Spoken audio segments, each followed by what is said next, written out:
Thank you for holding, everybody. We're now joined with the head coach of Texas State, Dennis Franchione. If you have a question for Coach, please dial *1 on your phone at this time.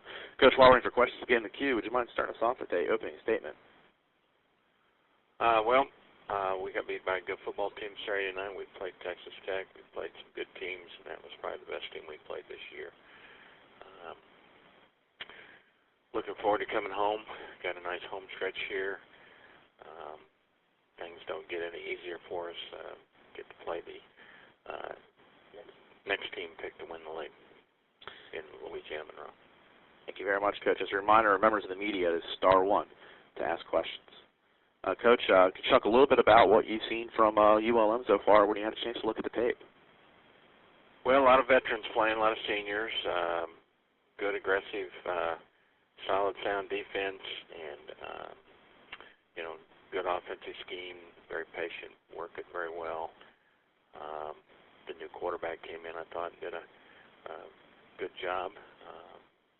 He may not be Colton Browning just yet, but he's got a bright future ahead of him, and hopefully we don't get to see it too soon.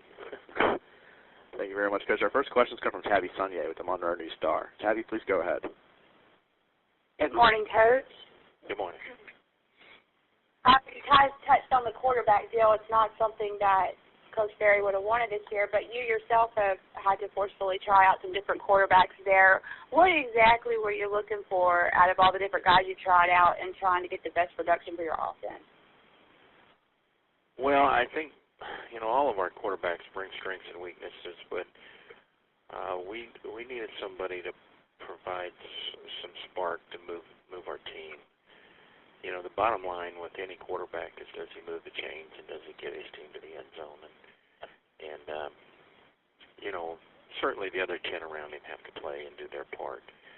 But we just felt like we needed that Tyler Jones had improved immensely since the beginning of August camp, and that we needed to take a look at him last week in practice, and he did a nice job, and right now he is our guy.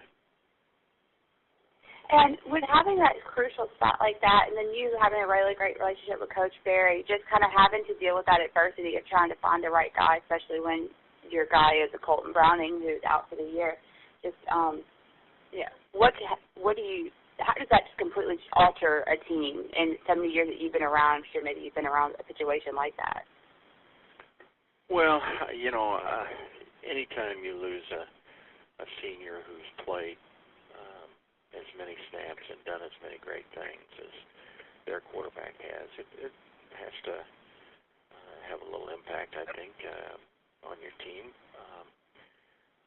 I think at a point in time they get over it and they rally around the new guy, and obviously that needs to happen quick when you have that happen.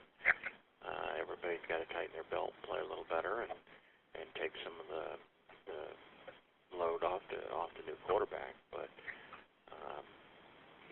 and I'm sure in Coach Berry's case, losing Colton was a terrible blow, but they'll bounce back. This team knows how to win. They've had great seasons, and Todd's done a great job with them, and I know they'll be tough. Yeah, and looking at your team, you have a great start. You start the Sun Belt Conference not looking like the new kid on the block at all, which I know that y'all were anticipating making this move a couple years ago. But then last week, even when y'all fell behind, even going into the fourth quarter, it seems like you have a type of team that just has a will to fight and doesn't give up very easily. Is that the way that you would probably describe this team right now? Well, I certainly would have the first 4 games. I thought our first 4 games were great in that regard.